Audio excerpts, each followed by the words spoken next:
Hello and welcome to this week's vlog from Maddions. Well, there was lots of political upheaval yesterday in Theresa May's cabinet. Of course, David Davis, the Brexit secretary, resigned, so Dominic Raab, the housing minister, was appointed as the new Brexit secretary, and of course Boris Johnson resigned as foreign secretary. So we wait to see who will be the new housing minister at time of recording this. It might be all announced by the time that you receive it.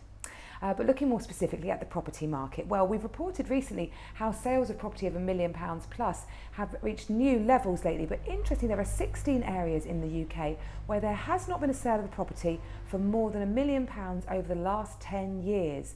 These are predominantly in the northwest. It's got 7 of those areas, and there's 3 in Wales. Merthyr Tydfil is right down the bottom in terms of its highest value property sales, but you have places like Gateshead and Worcester as well.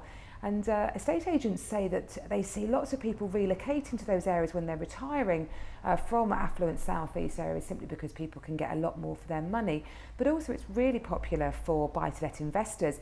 They recognise that you don't get the boom and bust growth that you see often in the south, but you certainly get steady returns and a good natural capital appreciation. So I found that quite fascinating, that news. Well, my blog that I've done for you this week is looking at how many properties should I see before I decide to buy. Sometimes when we go out to do a viewing, a buyer will very proudly step out of their car and tell us that it's their 100th property that they've seen, and I'm telling you, that makes our hearts sink. The reality is, the more properties that you see, the harder it gets. There's no rule of thumb as to how many you need to see, but I think you need to accept that at some point you're going to have to make some compromises, and so it's working out what's really important to you and what is the key reason why you are moving. And if you can find that satisfied in a new property, then it's probably going to be the right one for you. And trust your gut instinct at all times. Generally what you like, other buyers will like, so that can prove a good, wise investment for the future as well. Do look at the website where you can see more details on that. Interesting property for sale this week. Well, for those of you who are captivated by Love Island, I'm not, I'm afraid, but I understand that the villa that the boys went to for a few days is on the market for sale. Casa Amor, there's a secret villa.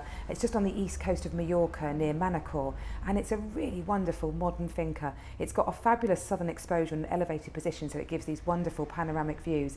It's got 5,000 square foot of accommodation, beautiful pool, a really large driveway lined with trees and grapevines, and impressive parkland. And that is on the market for the euro equivalent of just over £2.5 million. So that might tempt you away. A property that we've launched to market closer to home is in the Moat Farm estate. It's being listed at £775,000, and this represents really good value actually, because it's got 2,133 square feet. So that works out at a price per square foot of just over £360, and that is a good price for the centre of town when you can walk to the station. It's got 5 beds, 2 bathrooms, 3 reception rooms. It's really good condition, and it's also offered to market with the benefit of no onward chain. So if you've got any questions regarding that or you'd like to arrange a viewing, please do get in touch. Well, I'm going on holiday this weekend, so you won't have to hear from me for 2 weeks while I take a break. There's no way I could take all my recording kit away with me. So I look forward to speaking to you again in about 2 weeks' time, when hopefully I'll be looking a bit browner and refreshed. Thank you. Bye-bye.